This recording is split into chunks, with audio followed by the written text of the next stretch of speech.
Hey guys, welcome back to the channel. I'm Adam, and in today's episode what we've got is a brand new Nissan Juke to show you. Ollie's over here as well. What we're going to do today, Ollie? Well, today I'm going to take out this Juke. It's the hybrid one on the UK roads and give you an honest road test of the car. On top of that, I've got some features that not many people touch on with this Juke, which is pretty interesting.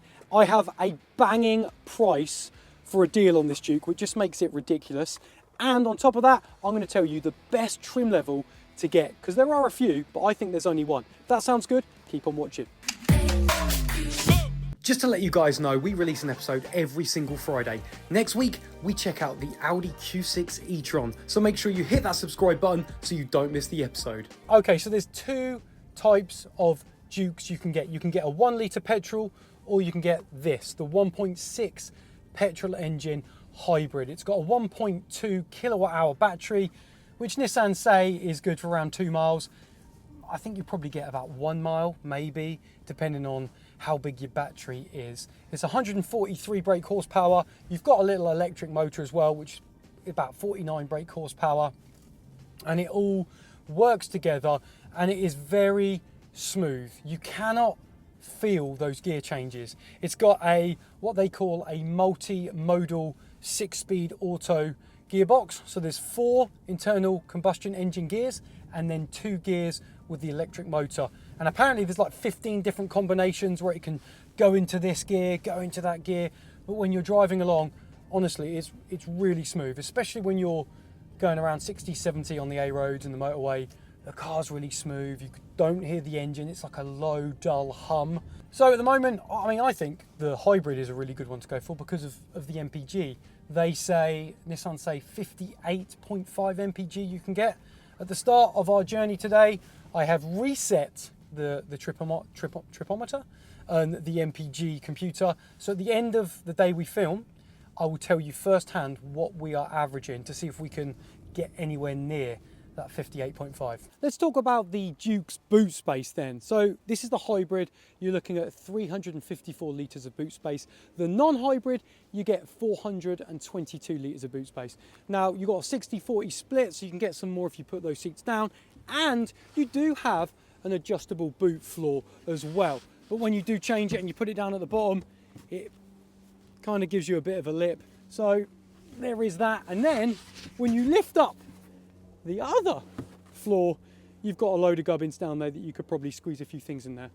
Let me know what you think about the boot space in the comments. So one of the really cool features that you get with this Juke hybrid is that you have an e-pedal and an EV button. Now, I would always just leave that e-pedal on because that regenerates energy back into that 1.2 kilowatt hour battery, and it isn't harsh at all. I've held that on the A roads, on the motorway, because when you lift off, that e-pedal works. You can see it on that dial, it goes into the blue, but it will never ever completely stop the Juke. So it'll always kind of keep pushing it, and you've got that little bit of momentum to then push on. So I'd leave the e-pedal on. I'm coming into a nice little village now. I've got a bit of battery. I can see my battery display right here. I'm going to put it into EV mode. There we go, and have a little blue EV display come up. It probably could be a little bit bigger as well, but now it is complete EV mode, only operated by that electric motor. And what's quite interesting, as we're going now, I want to see how long that stays there for, because as soon as you start going a little bit faster, it says EV mode unavailable, the engine needs too much speed or you're going too fast, and it shuts off. I'm still in EV mode. There we go. And this is a great way to just plop it into EV mode to increase your MPG efficiency when you go into towns and villages. You just got to remind yourself, right, I'll put the EV on because there's no other mode like a hybrid mode. It doesn't have a hybrid mode. So I'm still in EV mode. We're cruising along, really quiet. We're doing different ranges from 20 to 30 mile an hour because we're in a village. No noise. It's not really a windy day. Very relaxing, very calming.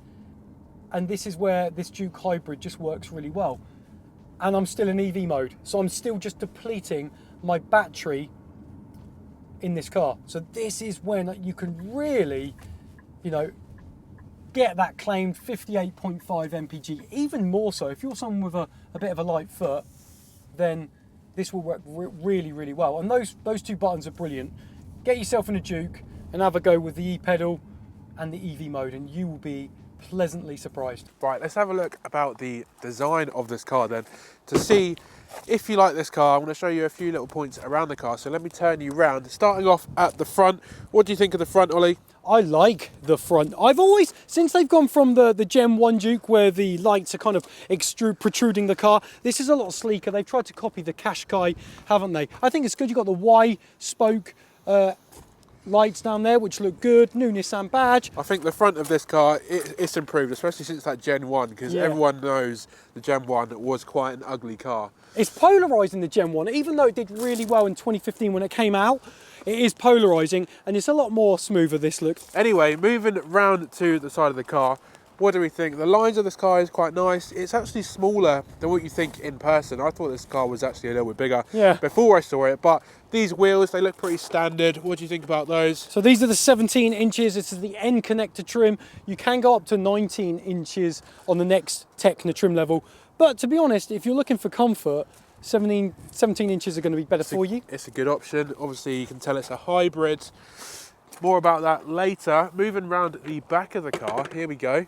This is where it's kind of cool, isn't it? So angular and pointy. These lights are kind of on show. Remind me a bit of the old school Gen 1 where the lights are kind of sticking out the bodywork. But the back looks okay now. I see it's not my favourite design, but I wouldn't say it's bad.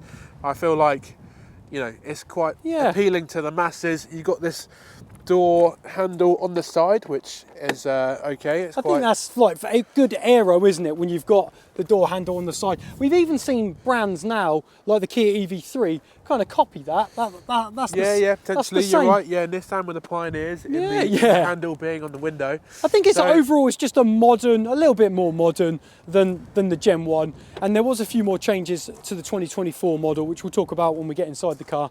People like it, especially in the UK. You do see a lot of the Jukes on the road. I see them all the time. Jukes. So you'll have to let us know what you think about the exterior in the comments down below. If you love it or hate it, let us know.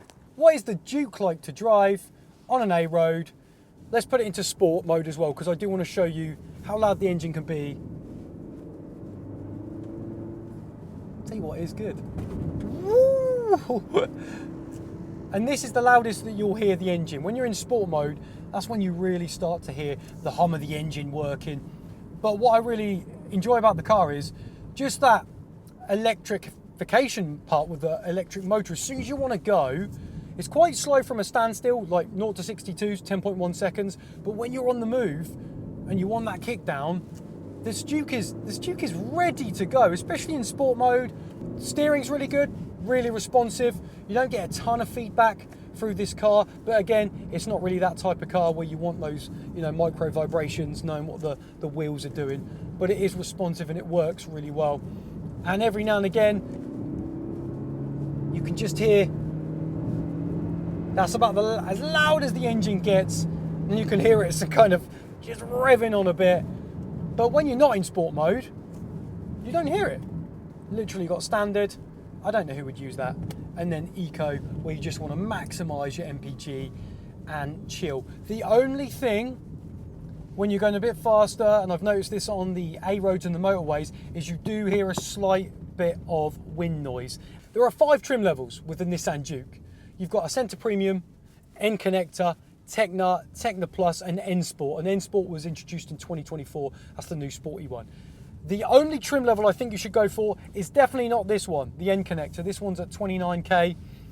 But for £600 more, you can get the Tecna, which I think is the one to get. Because normally when you go up a trim level, it's like minimum £1,000.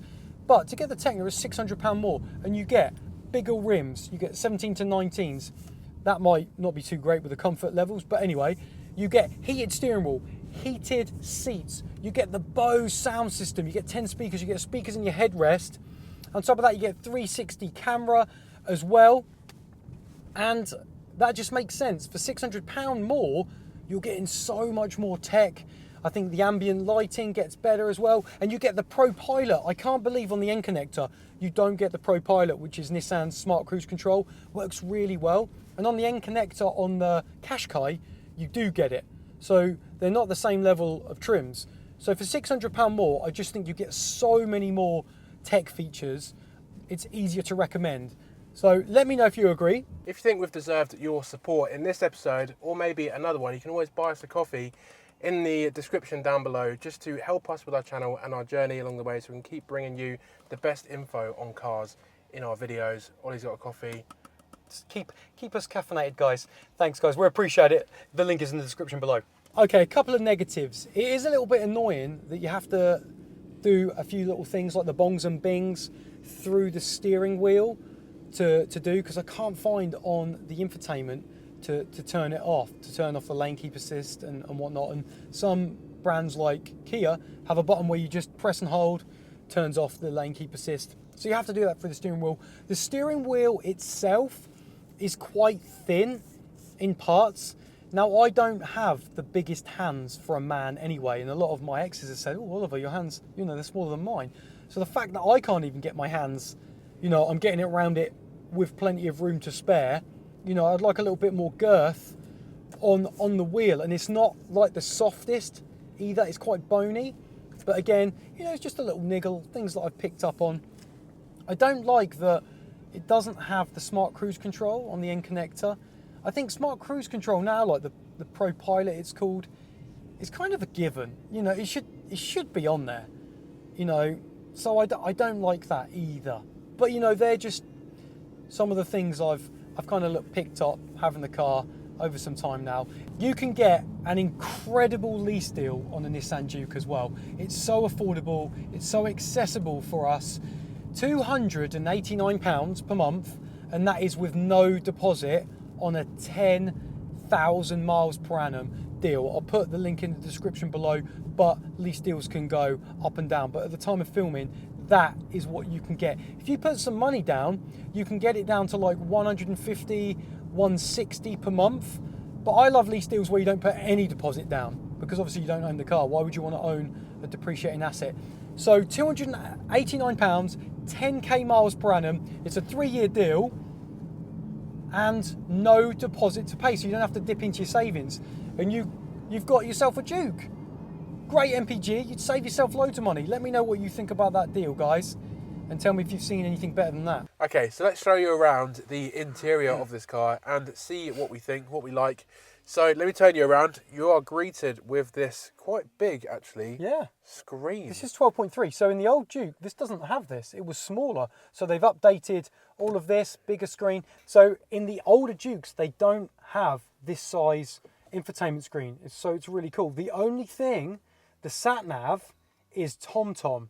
Now, it does work okay, but it's not as good as in the Qashqai. They've got the Google Map services integrated. So I would like that. And even if you go on the top trim levels, the Tecna, it still has a TomTom sat-nav system. Who's Tom? But anyway, it's not as good as the Qashqai, which is annoying, because this is like the same software, same responsiveness. It's just sat-nav. Is it responsive? Let me just do a little test. I think it's all right, isn't it? It's all right, yeah, it's usable. Yeah. I'd say that's okay. It is quite nice to see it, like, it's quite a big screen. So a lot of these cars around this sort of price point, they do cheap out on the screens and they make them nice and small. But let's go onto this bit, because you do have buttons here, which is nice to see. A lot of brands are going away from buttons, and on the steering wheel, these buttons are quite nice. I do. I enjoy the buttons. Very easy when you're driving. I do enjoy a good button, because this is another thing that they have changed in 2024. They now, believe it or not, they have upped the resolution. They've upped the resolution. So imagine how bad it was before. What, from 4 pixels to 5? Jesus, Oh, I don't know if that's coming across on the screen there, but it's not the clearest, is it? But look at this, you can change the guidelines from that to... Whoa, now we're talking. Woo. That's worth the money, guys. They're the options. It is a bit annoying they don't have cameras on the wing mirrors like they do on the Qashqai, where you can actually see the wheels when you're parking close to the road. But anyway, also, they've made the glove box bigger. Bigger? Check out my big hole, Adam. Jesus, that touches my knee. Yeah, I would say that's still too small, but it does go into the dash quite a lot. So let's move on to the middle of the car, because down here you've got your climate control. It's separate, which looks all right. Yeah, it's not even with a little screen. Not dual zone though, so it's just kind of one. Just kind of one, yeah. They're good little knobs. They work. Look, they feel functional. Yeah, good little knob. And also you've got 2 USBs, a C and a Type A, is it? Now, I feel like this is for a bit of the older generation, for the Dukes, because in new cars now, new tech, you only get USB-Cs, but they're actually including a USB-A here, and they actually have it in the back. Also got a phone charger here, which is good. Yeah, wireless. And also, if people want to know, another cool thing is you get wireless Apple CarPlay and Android Auto, which is great. Wireless, that is good. So you got a nice little screen here as well. Yep. Let me show you that quickly. The resolution's pretty good, and you're going to find that quite helpful. And also down here, you've got your automatic gear selector, which is quite big. I feel like it's quite unnecessarily big. No. Again, that's hitting the older market, because in newer cars now, sometimes you've got some fiddly knobs, and older generation people, they just want something big to grab. And that is, you know, it's a little bit like when we got the Kia Exceed. You get in, it's easy. You pick in, you grab it. And I think older generation are going to appreciate that, because sometimes you've got a little flicky knob. They can't see it. This is kind of traditional. We've got a D mode. Yep, D mode. So we've got Stands Eco. for drive mode, so get your head out the gutter. And also you've got two big drinks holders here, which is good. E-pedal and EV buttons. Now you love that, don't you? I do love that. We'll talk more about those in the driving bits. Now, they actually have in 2024 remodeled the center console, so some of those buttons have moved, and on top of that they have remodeled this bit, so you've now got, that's a credit card holder. Okay. I don't know anyone that would put a credit card in there. Why wouldn't you just put it in your wallet? I don't know why you'd put a card there, but this hole isn't very big, is it? I prefer a bigger hole. Yeah. Upgraded seats with new fabrics and quilted effect inserts. You ain't seeing that on here because this is the n-connecta trim. So it's, I don't, listen to this. This part of the... It does feel like you're hitting a clipboard. Interior, yeah, it's a bit, it rattles a bit. So I would say the Juke is normally known for its more premium materials than, say, you know, jumping in a low trim level Puma. And I think this trim level, the n-connecta, isn't great, but it's got some soft touch. This doesn't have much given it at all, though, on here. Okay, so talking about the materials, this is supposedly a bit of soft material, but it's actually not very soft. It's okay, though. This is plastic. This is plastic. Doors, all plastic. This is sort of leathery, a little bit soft. I'd say it's passable, but obviously you can tell it's not premium. So I've got Adam with me in the back of the Juke, and I'm really interested to see what the comfort levels are like back there. Talk to me, Adam. Okay, so let me tell you about what it's like in the back seats of the Juke here. I'd say it is quite tight. I feel like the seats in front of me don't allow for a lot of room to like look around. Like normally there's a little gap or something you can see through, but actually it's just like a big block, and there's no like flaps or anything you can put anything. There's nothing here. So in the middle you've got two USBs, which is good, but other than that there's literally nothing. There's not even any cup holders in the middle here. So there's just not really a lot to talk about. And I feel like if you're a kid in the back, because the windows are quite high, you're not going to be able to see very much at all. So there is that. And you normally have like a little bit of window or something here, but there's not. So it just feels a little bit claustrophobic. But the actual ride comfort in the back is okay. The suspension is okay. It's not too harsh. You're not really jolting about too much. So there is that. That's my sort of verdict. It's just a little bit cramped in here, but it's going to get people from A to B. It's probably enough room for 2 adults or maybe 2 kids, but to get someone else in the middle would be a bit of a squeeze. So hopefully that gives you an idea of what it's like in the back. One thing I have really enjoyed is it always starts in electric mode. So if you're someone that has moany neighbours and it annoys you and you just don't want to upset them, this will be perfect. Starting your car up, if you're someone that gets up early mornings, always starts in electric mode, keeping it nice and quiet in the mornings, if you're someone that cares about your neighbours. If you don't, then you can get a whopping V8 and wake them up. But that's what I think is really good on this. It's just one of them cars you jump in really easy, but you can see this energy flow meter. That's really cool. And on this display I've got at the moment, you can see what's working, when the energy's going back into the battery, when the engine's running the wheels, and when the motor's running the wheels. So that's good to see that information. Okay, we're going to do a launch. 10.1 seconds, 0 to 62. Oh, good traction on the go. The electric motor kicks in, then it kind of shuts off, then the engine takes over, and then that's 60. And that's in sport mode, so that is in the go fast setting, I guess, which is going to hold on longer to those revs. And you can start hearing that engine getting a little bit louder because you're wanting more power from the engine. But the electric motor is really good. It really helps you just kick off. So any junctions that you're coming out of, that electric motor just gets you out there, especially if you put it in sport mode. Okay, we're coming to the end of our shoot. Let's be honest, we reset the trip at the start when I spoke to you, and we had a few spirited drives in sport mode. We did, of course, and it's saying 53 mpg, which isn't bad considering it's a little bit off of the 58.5, but I do think if you have it in eco mode, majority of the time you're not even touching the sport mode, you can achieve that. And let me know, anyone who owns a Juke hybrid, what are you getting? Have you beaten the 58.5? Like I said, we got 53s, 53.3 mpg. And a good way is to try and keep your mpg high is the dials show you where to keep it. Like the eco bar is green, you keep it in that. If you go any further, you go into the power meter, and then when you lift your leg off of, or your foot even, off the accelerator, you dip into the e-pedal, which I've got on, which harvests the battery. One more thing before I go is when I look in the wing mirrors, I see this lovely, gorgeous crease going into the rear quarter of the car, as long as being good visibility as well, seeing other things around. I just wanted to say that because every time I do look in that wing mirror, I just see that really angular crease, and it makes me think I'm in something a little bit more sportier than I am. But anyway, let me know what MPG you're getting.